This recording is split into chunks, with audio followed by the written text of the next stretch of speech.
अस्सलाम वालेकुम, मेरा नाम साकिब हुसैन है। मैं ज़िला बहावलनगर से बिलोंग करता हूँ। तो मैं सन 2024 का फर्स्ट राउंड का पासर हूँ। मैंने स्मार्ट कोरियन सर साहब से लैंग्वेज की है, तो अल्हम्दुलिल्लाह उनकी बदौलत आज मैं पासर होके इधर आ गया हूँ कोरिया में। मुझे 20 दिन हो गया है, लेकिन अल्हम्दुलिल्लाह बहुत खुश हूँ मैं, क्योंकि इधर बहुत अच्छा रोज़गार काम मिल गया मुझे। तो अगर आप भी कोरियन लैंग्वेज सीखना चाहते हैं तो स्मार्ट कोरियन अकेडमी से रब्ता करें। तो सर कैसर साहब से माशाल्लाह स्किल टेस्ट भी बहुत अच्छा करवाया उन्होंने, जिसकी वजह से आज मैं इधर आ गया हूँ। और इधर ये मेरी रिहाइश है और ये फैक्ट्री है जी। इधर माशाल्लाह मुझे लकड़ी का काम मिला है, लेकिन इधर तकरीबन ऑलराउंडर काम होते हैं सारे।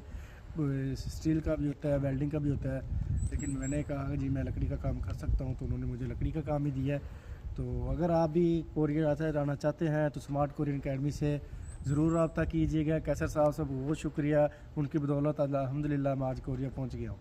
सर शुक्रिया कैसर साहब, बहुत बहुत शुक्रिया आपका।